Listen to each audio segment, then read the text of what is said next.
Well, Britain has just won its first gold medal with the women's coxless pairs, steaming their way to victory. Kevin Helliker has been following the games, and Kevin, we did it at last. Well, look how long we've been waiting. I just heard an entire city breathe a sigh of relief. Whole country. Whole country. We're in day 5. Britain had gone this long without a gold medal, and so Glover and Stanning finally did it. And you know what? I think it takes pressure off of Wiggins later today, who's going for gold in the time He's trials. a cyclist, right? He's a cyclist. So I think this is just huge for Britain. Well, I mean, especially coming after what happened with the Americans last night. Michael Phelps getting, what was it, 19 medals after, you know, finally in that 4x200 meter relay, winning that and basically totting up to a record. I mean, this puts him in sort of the Olympian greats with American Olympian greats like Babe Ruth. He's now a legend. You can have debates now about whether he's the greatest athlete of all time. I mean, and in America, you're right. Babe Ruth was famous for being a great pitcher, for being a great hitter, for being a great fielder. Rarely does one athlete do as many things as well as Michael Phelps, who swims every stroke, pretty much most of his career better than everybody else.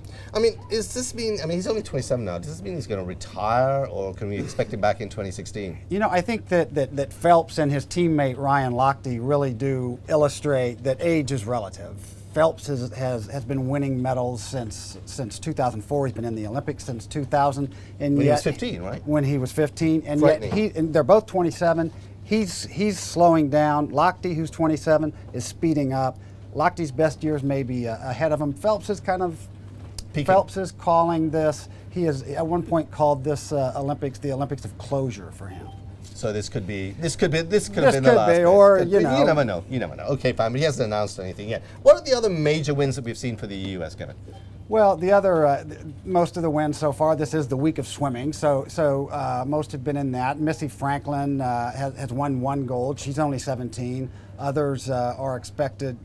Others are expected from her. Of course, the other big story in swimming has been the Chinese 16-year-old Xuan Yi, who won gold again last night. Absolutely. How are we now ranking? Sorry, I said we. The U.S. is ranking with China. How's that doing? Well, not as well, I think, as the U.S. had expected or as hoped. I think there's a lot of talk about we're early in these games. China is, I believe, 4 ahead in the gold medal count, and it's even up overall. And of course, that's how it went in Beijing. China won the gold in Beijing, and America won the overall.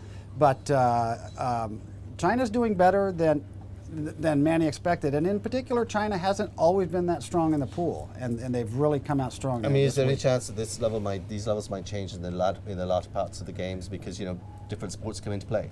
Well, I don't think you would find an American coach who would say no to that question. I think But Kevin, I gave you the opportunity. No, I think that American coaches, in particular track and field, that's next week, medal-rich sport. So yeah, I think there's a lot of optimism still among the Americans. Okay, Kevin. So what's on the schedule? What should we be watching out for now? Well, we have.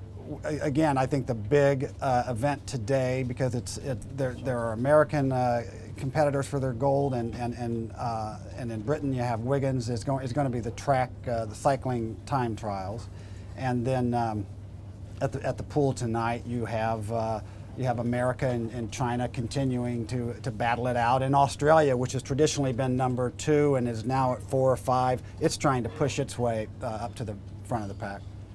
Brilliant. Kevin, thank you very much indeed. Thank you.